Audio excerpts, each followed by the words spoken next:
A historic mobilization in Vancouver against the 2010 Winter Olympics has pushed back hard against the International Olympic Committee and the $6 billion sporting event. People of all political persuasions joined together to reject the Olympic industry, holding conferences, marches, and carrying out direct actions aimed at undermining the image of the Olympics.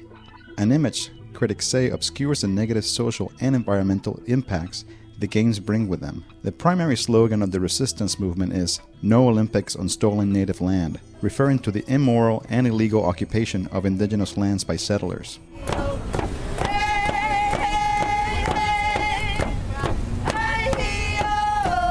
After years of organizing and mobilization, the anti-Olympics convergence got underway in Vancouver this weekend. Following dozens of protests and disruptions across Canada, the Olympic torch was blocked from passing through Vancouver's downtown east side.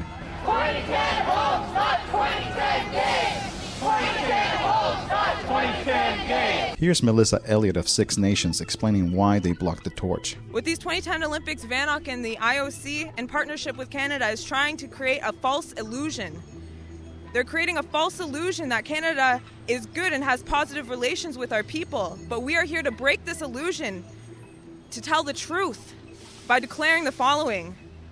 We are not Canadian. We are not a defeated people. This land was never surrendered. Our nations and our people still exist and will continue to exist. No Olympics on stolen native land! Next, residents of Commercial Drive, a historically progressive street, showed their collective resistance to the torch and what it represents. Our streets! Our streets! The people at Victory Square reportedly chased the torch as it continued to move. It's on its way here now, or at least it's on its way down Hastings. Hip-hop artist Testament was present to lend his support. All right, well, we're here today because there's been a call out by people of this community to stop the torch coming through Commercial Drive.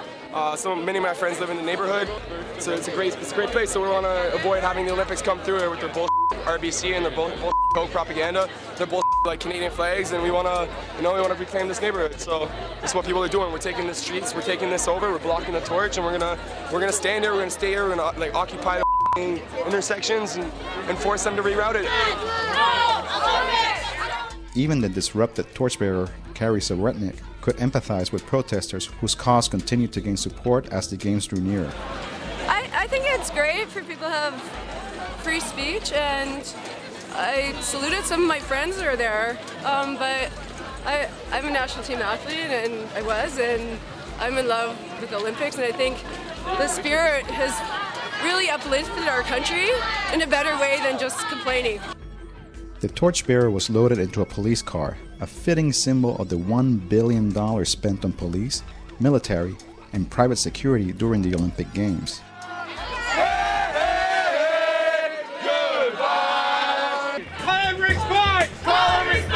Repeat after me! Repeat after me! What are we resisting? What are we resisting? Stolen native land! Stolen native land! The main event of the day was a family-friendly rally and march titled "Take Back Our City," organized by a coalition of groups called the 2010 Welcoming Committee. The evening brought out at least 3,000 protesters representing activists of all stripes, including indigenous sovereigntists and supporters, migrant justice and environmental justice groups, anti-poverty groups, queer rights organizations, and more. Harjab Grewal of the Olympic Resistance Network commented on the success of the mobilization. But we know the Olympics suck. What's more important is this resistance. What's more important is that I'm absolutely ecstatic that all of us today are going to take to the streets and give them a hit like they've never had before. The IOC didn't know what was coming, but we're here now, and that's Marty. Well, we're going to take to the streets today. We're going to do this because people said we couldn't do it. People said you couldn't have an amplified voice like this one.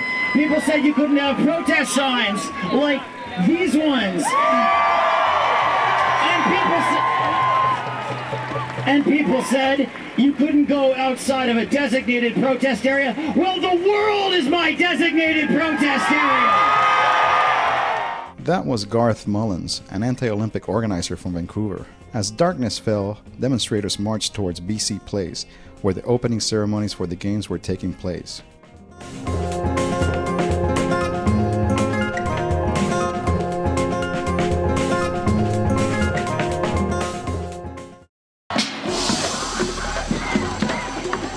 On Saturday morning, anti-capitalist activists took Georgia Street in downtown Vancouver in an action designed to block Olympic traffic from Vancouver to the resort town of Whistler. The action was billed as a heart attack, set to clog the arteries of capitalism. A brass band accompanied marchers who carried banners, shouted slogans, and advanced through the streets of downtown. After blocking the street with dumpsters and paper boxes, a small contingency broke away from the crowd and smashed the windows of the Bay, a company with direct ties to Canada's colonial past and an Olympic sponsor. Longtime Vancouver resident Maxim Winther explains. If you look at the stores and the industries that had their windows smashed, if you actually look at their history of what they've done, the Hudson's Bay Company exactly, it was the original government of this land.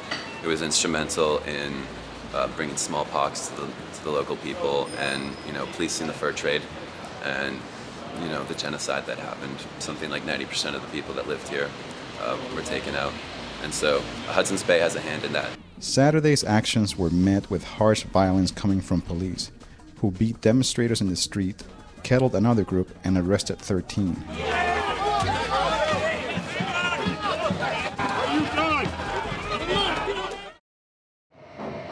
On Sunday, an estimated 5,000 people turned out for the 19th Annual Women's Memorial March to honor missing and murdered women from Vancouver's downtown east side. This event, led by Indigenous women, was not an Olympic protest, but all activists were invited to stand beside them. More actions are planned for Monday, when homelessness activists will erect a tent city and an anti-war rally will highlight Canada's military presence in Afghanistan.